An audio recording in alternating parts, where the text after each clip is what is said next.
اور اب کچھ خبریں کھیل کے میدان سے۔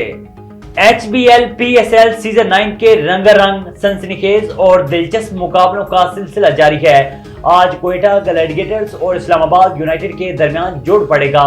دونوں ٹیموں کے درمیان میچ آج شام 7 بجے لاہور کے قذافی اسٹیڈیم میں کھیلا جائے گا۔ واضح ہے کہ کوئٹہ گلیڈیٹرز اب تک اپنے دونوں میچز جیت چکی ہے۔ اسلام آباد یونائیٹڈ 2 میں سے 1 میچ جیتی جبکہ 1 میں شکست کا سامنا کرنا پڑا۔ دوسری جانب دونوں ٹیموں نے آج کے میچ کے لیے بھرپور تیاری کر لی ہے۔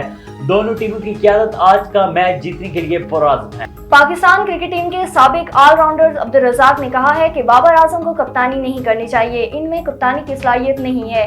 نجی ٹی وی کے پروگرام میں گفتگو کرتے ہوئے عبدالرزاق کا کہنا تھا کہ کراچی کنگز کے خلاف میچ میں بابر اعظم کو پولارڈ کے سامنے تجربہ کار بالرز کو لگانا چاہیے تھا۔ T20 میں آخری 3 اوورز میں 66 رنز بھی بن سکتے تھے۔ 19ویں چولستان جیپ ریلی کے میگا ایونٹ کا کوالیفائنگ راؤنڈ آج ہوگا۔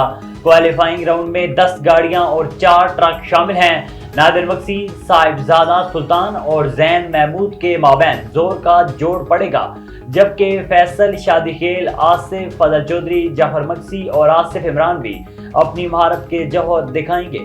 خواتین ڈرائیورز بھی 19ویں چولستان جیپ میں بازی مارنے کو تیار ہیں۔